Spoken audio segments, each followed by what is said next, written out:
When it comes to the game of basketball for Bud Childers and his son Brett, it's all in the family.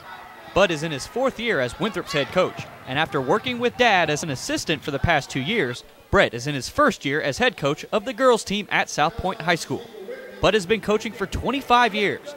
Being around the game growing up definitely influenced Brett's decision to follow in Dad's footsteps and become a coach. I think it's always been in my mind. My earliest memories are at the basketball court.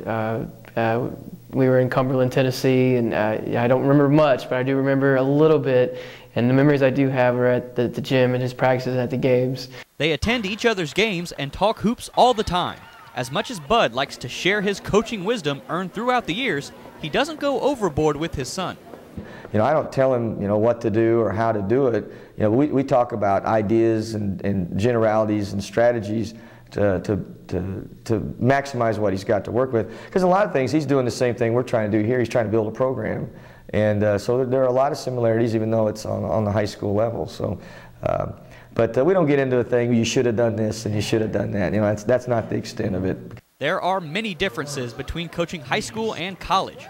Bud can recruit his own players, while for Brett, you're grouped to your genetics, so to speak, at the school. If you have really good kids that are really tall, that helps. And Brett does more than just coach basketball.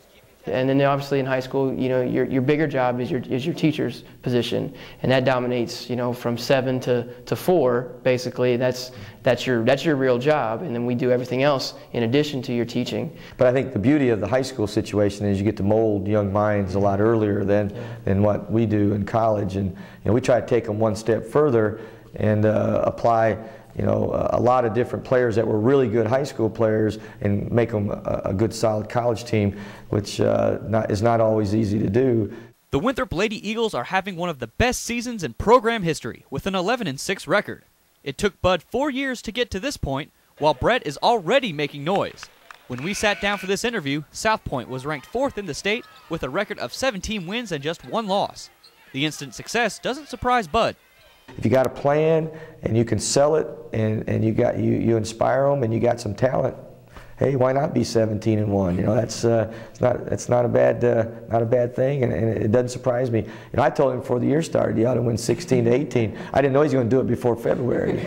We mentioned last night that after I never would have thought after 18 games we'd be where we're at. I thought we had a good chance to be very solid, but you don't know until you get out there and you play the games, what you've got. With his son coaching a high school team that's in the same city, there was one question I had to ask Bud. Does this give you a recruiting advantage with your son's players? I'm sure there's an NCAA violation somewhere in this comment, but we really try to keep it professional, and publicly I can't comment. Matter of fact, I had to get special permission, just to be able to go to the games as a father to a son. So I just sit there quietly and watch, and we really talk more about the techniques and the strategies of the games rather than the players. So maybe somewhere down, it'd be an honor someday to maybe have one of his players play for me somewhere down the road. We'll just have to see how that shakes out. I asked Brett if he's worried about people comparing him to his father. Comparisons never bother me. I hope they do compare me to him, because that means I'm doing the right thing.